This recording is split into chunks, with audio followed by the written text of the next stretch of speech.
नमस्कार।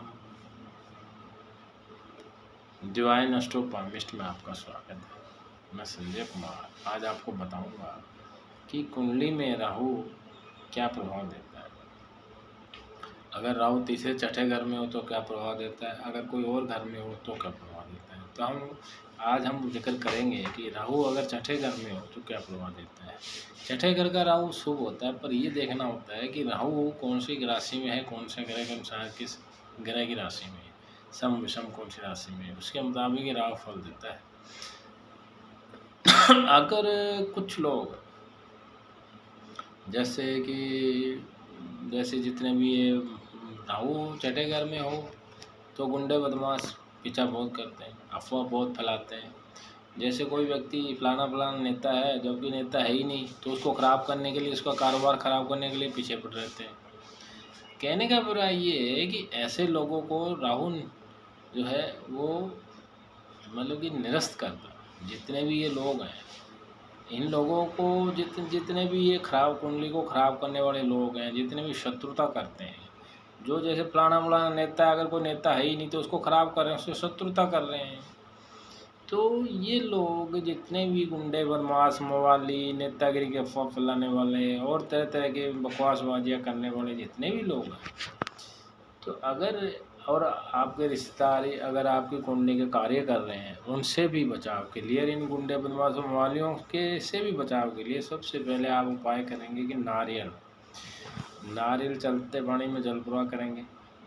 क्यों, अगर राहु खराब है तो सूर्य वीक हो जाएगा, सूर्य वीक है तो कुंडली की बाकी ग्रह भी वीक होते चले जाते हैं। तो जो रिश्तेदार इन गुंडे बदमाशों के साथ मिलकर आपकी कुंडली के कार्य कर रहे हैं, आपकी कुंडली की नीच कर रहे हैं, और आपको पता ही नहीं है कि आपकी कुंडली के कार्य कौन कर रहा, और रिश्तेदार आपकी कुंडली के कार्य कर रहे हैं और आपको पता ही नहीं है, तो आप क्या करेंगे।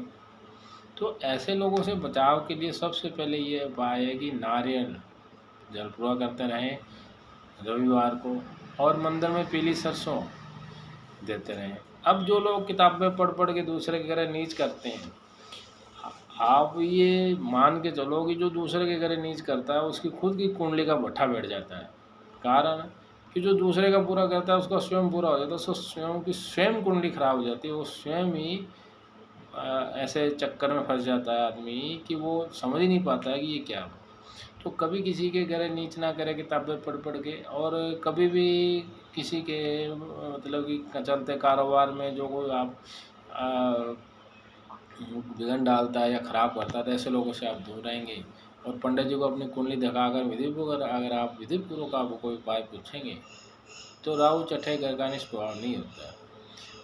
तो जो लोग मंगलवत के लोग होते हैं, जो फालतू के वातावरण बदमाश या गुंडे मवाली, किसी का बुरा करना, किसी की स्त्री का पीछा करना, किसी की स्त्री को प्रताड़ित करना, ऐसे जितने भी लोग हैं पीछा करने वाले गुंडे बदमाशों से अगर आप दूर रहेंगे तो आपका राहु अनिष्ट प्रभाव नहीं देता है। और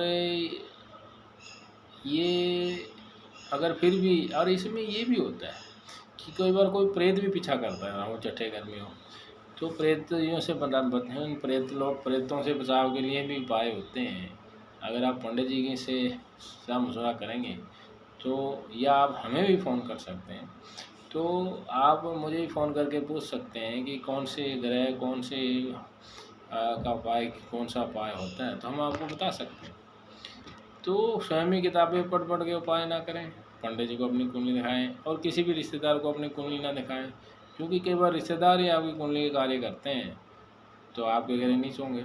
तो इससे बचाव के लिए आप किसी को भी अपनी कुंडली ना दिखाएं। और जो भी जितने भी ये घटिया फालतू बेकार घटिया किस्म के लोग हैं, उनसे अगर दूर रहेंगे तो आपकी कुंडली का कोई अनिष्ट प्रभाव आपको परेशान नहीं करेगा।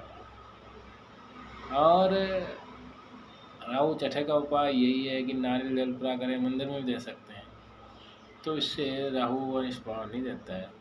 और नमस्कार।